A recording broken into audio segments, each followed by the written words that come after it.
Archives of Prasar Bharati presents the timeless treasure of golden era.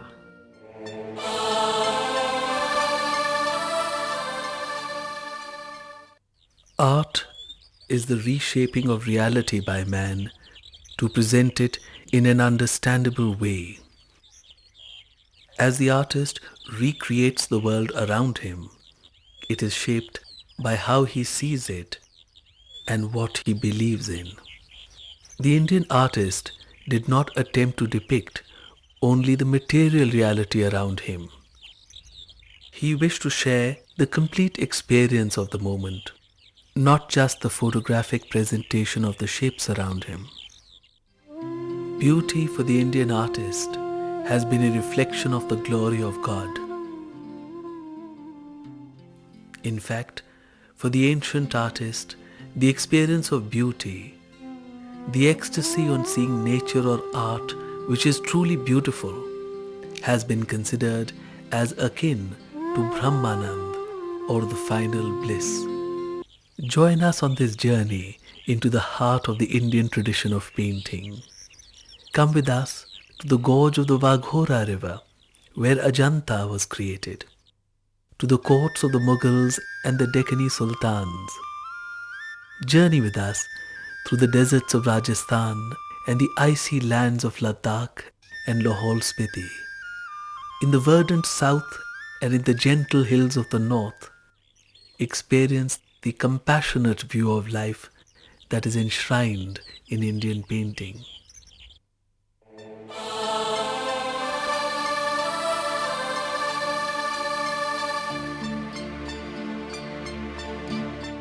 In medieval times, India was renowned for its fabled wealth, its spices, and textiles. For many centuries, European nations looked for a sea route which could connect them directly to India.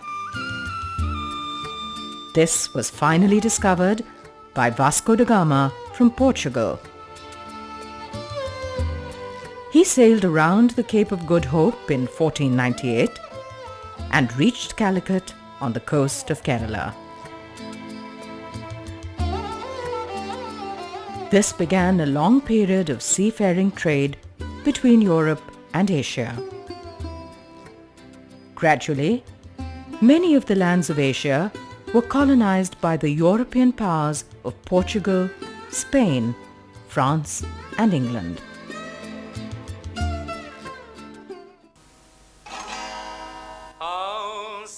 Even while the kingdom of Vijayanagar flourished in the mainland of the Deccan, a small and sunny land on the western coast of India began a very different cultural encounter.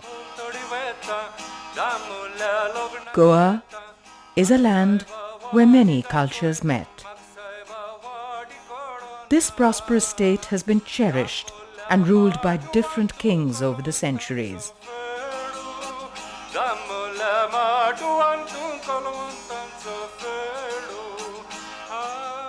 Goa, which was a part of the Vijayanagar Empire for almost 100 years, till 1470, was conquered by the Portuguese in 1510. For the next 450 years, the distant land of Portugal ruled Goa, and here was created a unique blend of Indo-Portuguese culture. In Goa, I think the deepest encounter between the Western civilization and the Indian civilization took place in modern times. You must remember that in the context of India,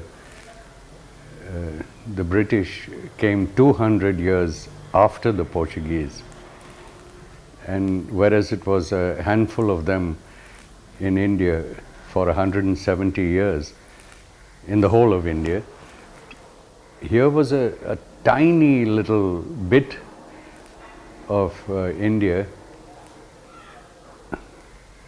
with the Portuguese for almost 500 years. So the encounter went very, very deep, and there was definitely a kind of synthesis that took place. On 25th November 1510, the Portuguese conqueror Afonso de Albuquerque stood at this spot and watched the sea battle between his forces and those of Adil Shah, the then ruler of Goa. When his ships won the battle and Goa on the western coast of India was finally his, he vowed to make on this spot a beautiful church which stands till today, Our Lady of the Rosary. On the banks of the Mandovi River, the Portuguese built the magnificent capital city of Old Goa or Velha Goa.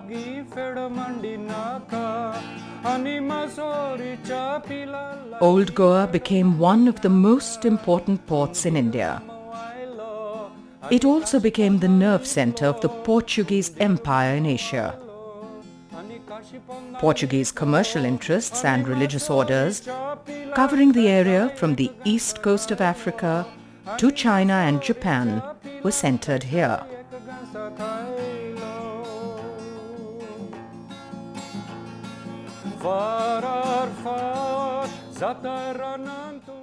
This was a great commercial center. Whether it was the precious stones and spices which went to Europe, or whether it was the Arabian horses which the Portuguese traders sold to the Indian kingdom of Vijayanagar, it all went through here. O Santissima, O Pilsissima, Dulces Virgo Maria. The relationship between Portugal and Goa was not restricted to commerce alone. The Portuguese made this picturesque coastal land their home. They brought with them a new religion and culture. They believed it was their duty to convert the local people to Christianity and to show them what they believed was the true path.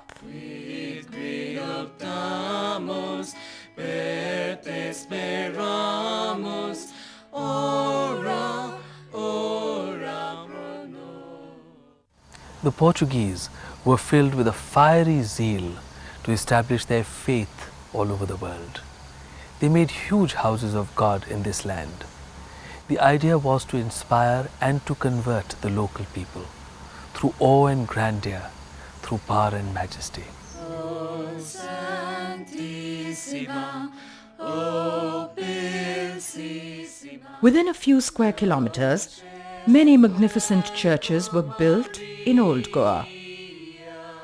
Amidst its waving palms, Old Goa had the largest number of churches of any city in Asia. Back in the 16th century, Old Goa was one of the bustling metropolises of the world. It had a population of over 200,000. It was known as the Rome of the East. Within a small space, there were so many churches here that there are on record letters which were written to the King of Portugal by the priests here, saying that their choirs and our choirs, their bells and our bells, there is cacophony here.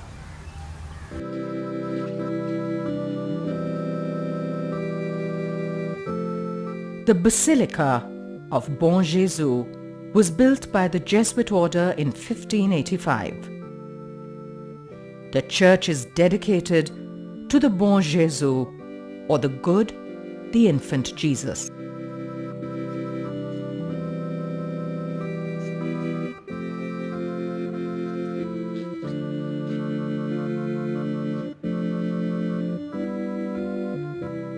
The body of Saint Francis Xavier, who died on the 3rd of December 1552, is kept here, still miraculously intact.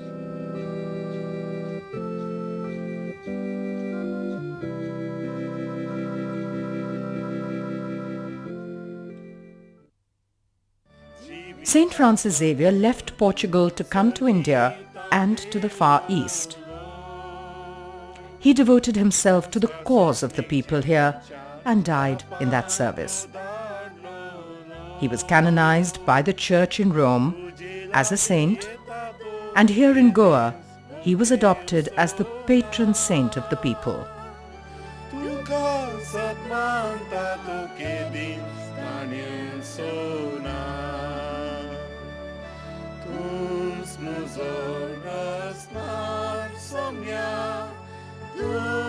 In Saint Francis Xavier, the people of Goa saw someone who represented the Church and was also one of them.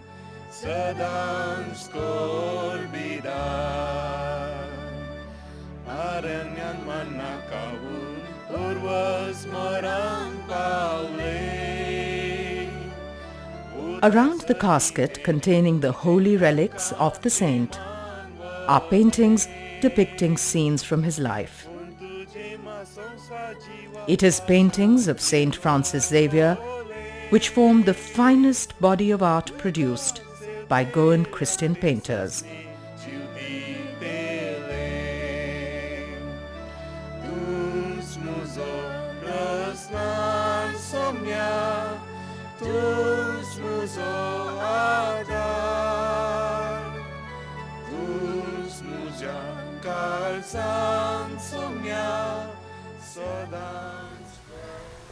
The religious ideas came here from Europe, but the churches of Goa were made by Indian hands and quite often transformed by the Indian heart. The craftsmen who made these churches had their own images in their mind. You see in the Basilica of Bon Jesus, the saints are made standing on lotuses, much the way that Hindu deities are made.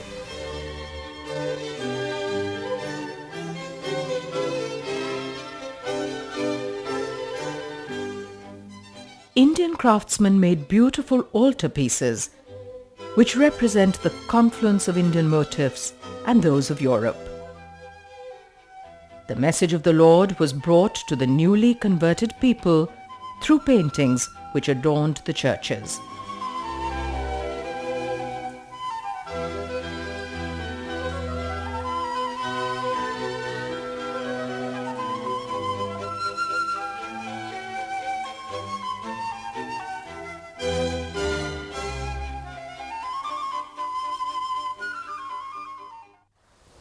Within these magnificent houses of God, a great treasure of religious art was created.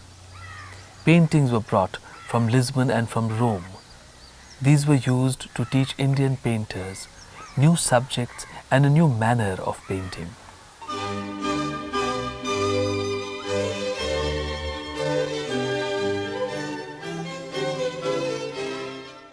When it came to painting, they brought with them the art of the fresco,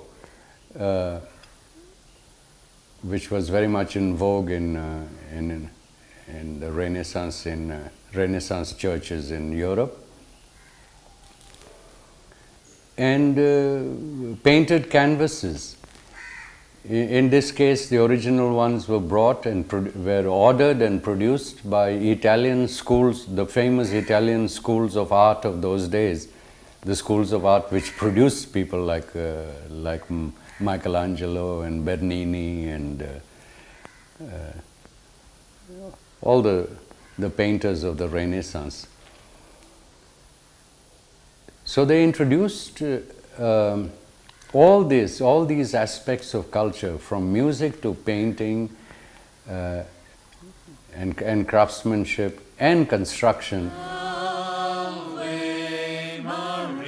Here in Goa, European techniques and materials of painting were introduced a long time before the British set up their first art schools in India.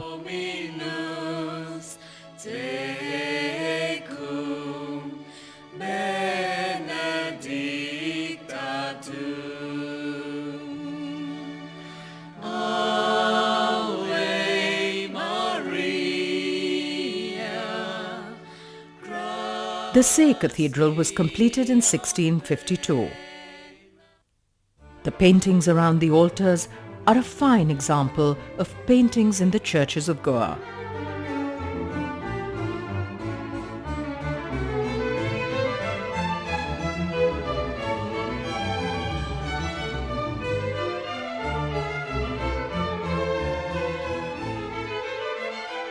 The paintings of Goa bring to us a reflection of traditions of painting in Europe. This was the period of the Baroque in Western art, a style characterized by drama and heightened emotion.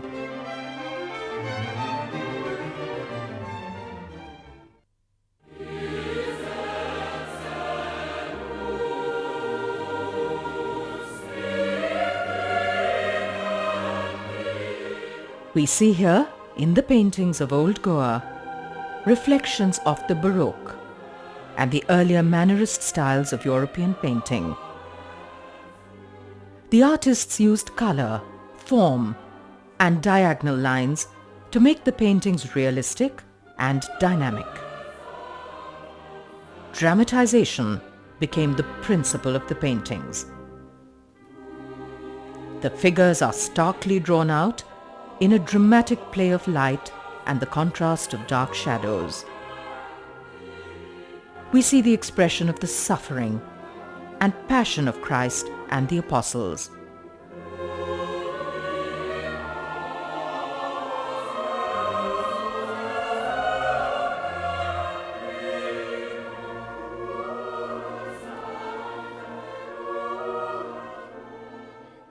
The Church of St. Francis of Assisi, built in 1527, stands in the main square of Old Goa in the same compound as the Say Cathedral.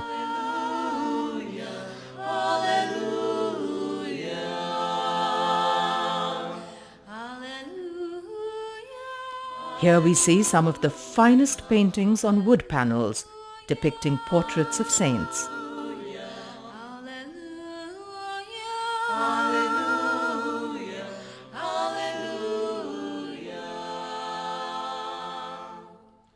Sing to the Lord and bless His name. Sing to the Lord and bless His name. Sing to the Lord and bless His name. Hallelujah. Hallelujah. Hallelujah. Hallelujah. The ideas and stories of Christianity were new to the Indian artist. However, the feeling of reverence towards a God who loved all of humanity was not new to him. While he labored with the new mediums of painting and with subjects which came from another land, the artist found himself at home in the depiction of gentleness and love upon the face of Christ.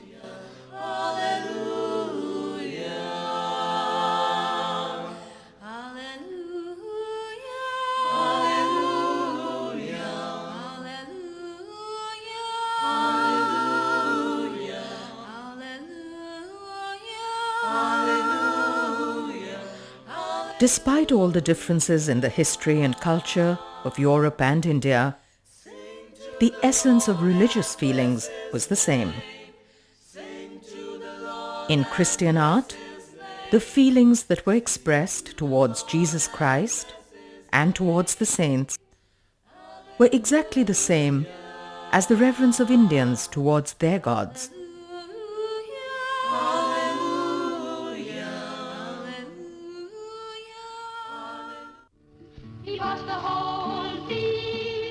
The convent and church of Santa Monica, dedicated to the mother of Saint Augustine, was constructed in 1627.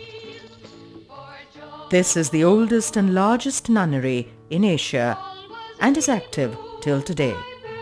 He left his land to inherit the earth. He sowed God's word, and when the seed gave yield in the hearts of a few, he bought the old field. The convent was once completely covered with the most beautiful frescoes. Unfortunately, most of them have been covered with plaster and whitewashed. For joy.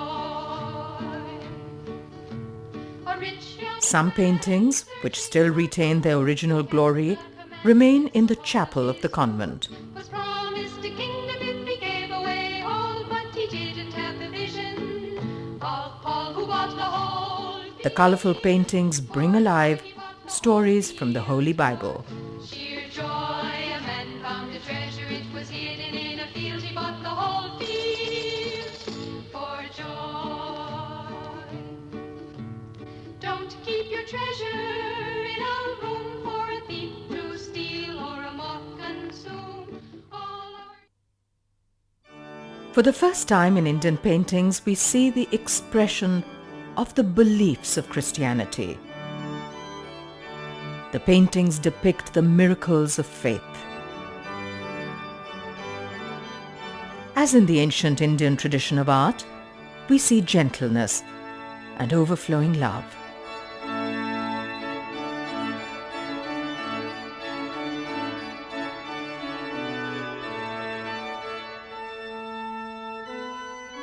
Tucked away in the quiet of the basement of the nunnery of the Santa Monica are some of the finest mural paintings of Goa.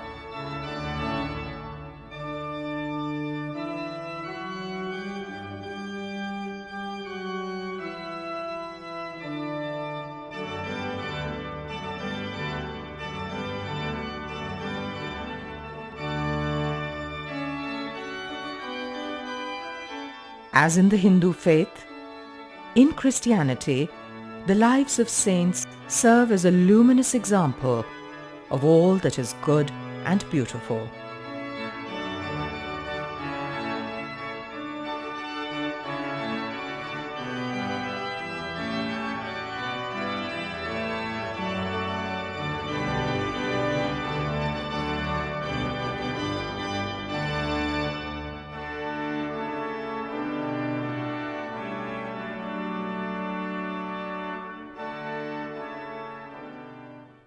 It was a rare and fruitful confluence of different traditions.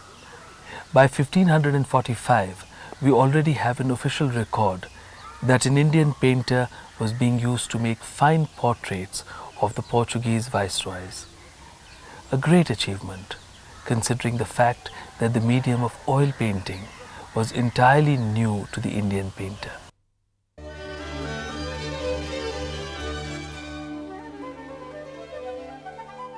These are some of the earliest portraits that were painted in India. The portraits are painted in the styles that prevailed in Europe. We see the mastery of a new technique and a new manner of painting by the Indian artist.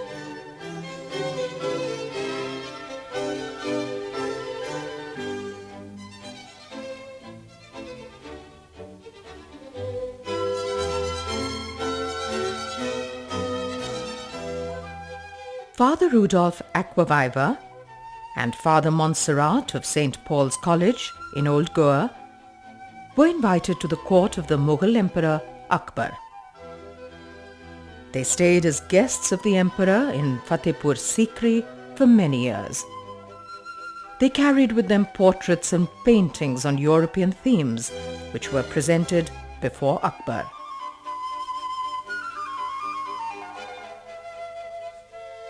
These were among the earliest European influences which came to the mainstream of the Indian tradition of painting.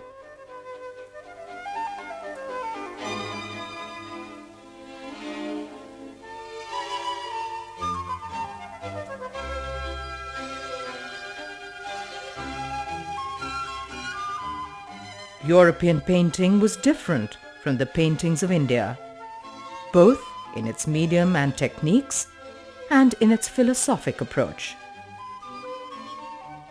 Goa's was the first meaningful and complete experience of the Indian artist with the styles of European painting.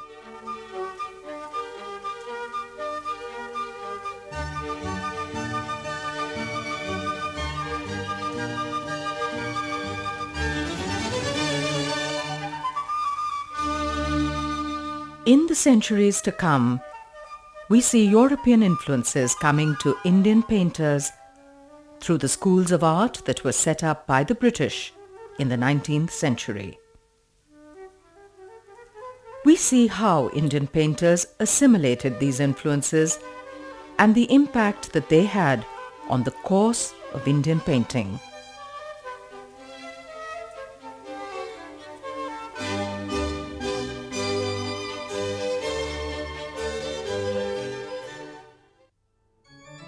Under the Portuguese, the Indian painter learned to paint in the realistic manner of the West, with painstaking care to depict light and shade and perspective in a photographic manner.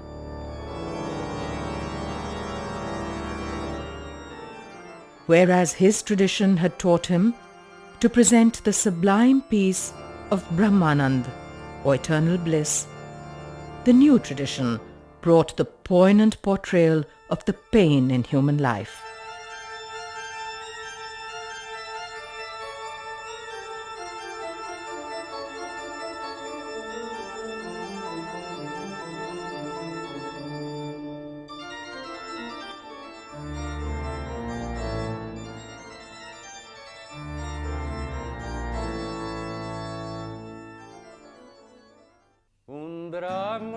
The medieval history of Goa is a unique chapter in the history of India.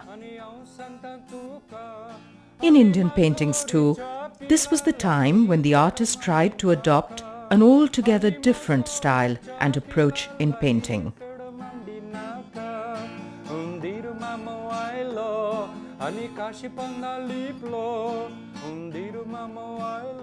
In the best of old Goa's paintings, we see gentle and sublime expression. Here was a true confluence of the art of India and Europe. Far, far, zataranantu. Far, far, zataranantu. Rane matai paklenko, pakle matai raneko, rane matai paklenko, pakle matai raneko. Maya, maya, yo, maya, maya, yo, maya, maya, yo, maya, maya, yo, maya, maya, yo, maya, maya, yo, maya, maya, yo, maya, maya, yo. Undra muja mama, ani au santan tuka. Undra muja mama, ani au santan tuka. Ani masori chapila lagi fed mandi naka. Ani masori chapila lagi fed mandi naka. Undiru mamo ailo, ani kashi ponda liplo. Undiru mamo ailo, ani kashi ponda liplo. Ani masori chapilan takai ek gansa khailo. Ani masori chapilan takai ek gansa khailo. Far, far, zataranantu. Far, far, zataranantu. Rane matai paklenko, pakle matai raneko, rane matai paklenko, pakle matai raneko. Maya, maya,